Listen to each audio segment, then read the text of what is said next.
Hey guys, we're in the brand new 2023 Malibu 25 LSV, and today we're going to talk about the screens and how they work to make sure that your day out on the water goes smoothly. First things first, we have to turn the screens on. The battery switch is located just under the passenger seat within easy reach of the driver's side.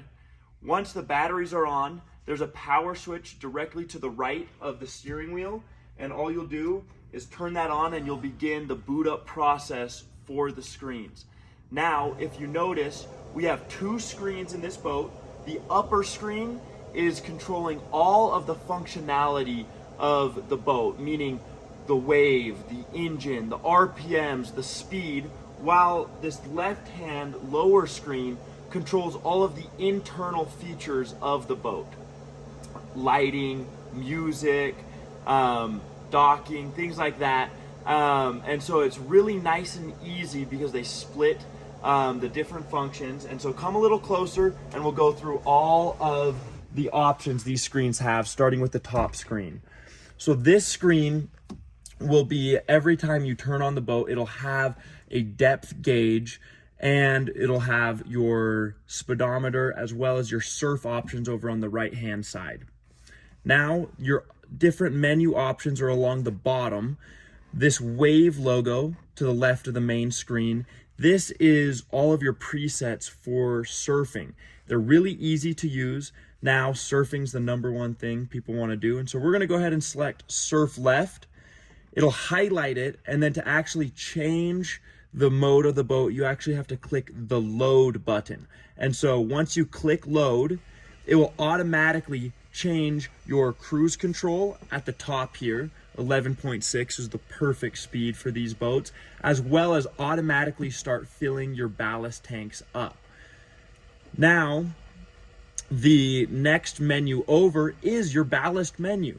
And so it's a very simple diagram that has all of the different ballast tanks we have. So we have the bow, the center, and the port and starboard tanks, with additional buddy tanks, making sure that the wave is as big as possible. And you can individually highlight these tanks if you want to fine tune your wave.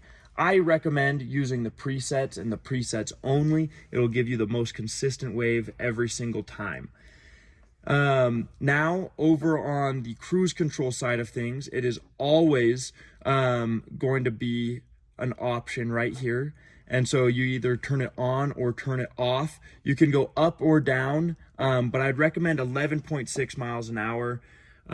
If you have a little more people in the boat, you can bump that speed up and it'll help clean up the top edge of your surf wave. Going across, back to the center, and then we'll go to the right. This is your reverse camera setup. And so you can always select it and choose the reverse camera that's off the back swim deck. Or every time you put the throttle in reverse, it automatically turns on as well.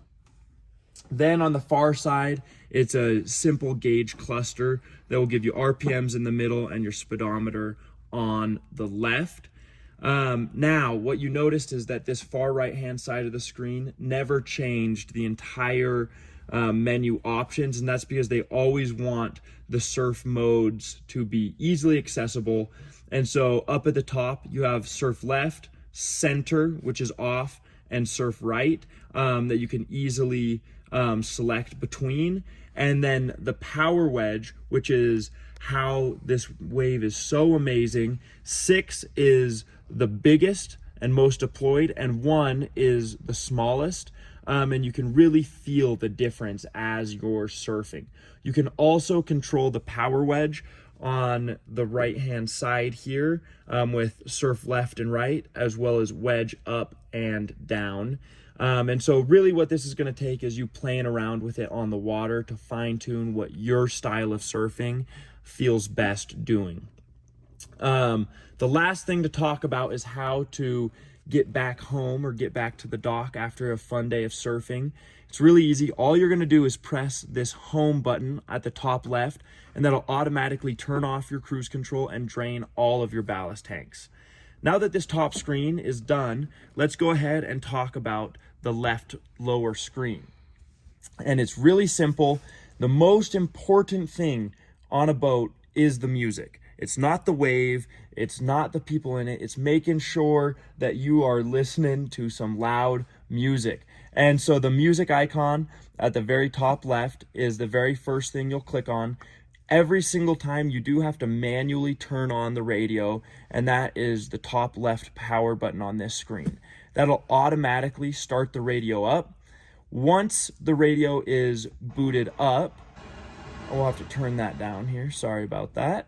Once the radio is booted up, you can choose the source, and we have AM, FM radio, as well as Bluetooth and aux.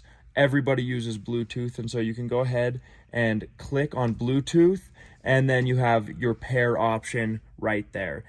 Now, the pair option will come up on your phone as whatever the name of that current boat is, so it's super easy.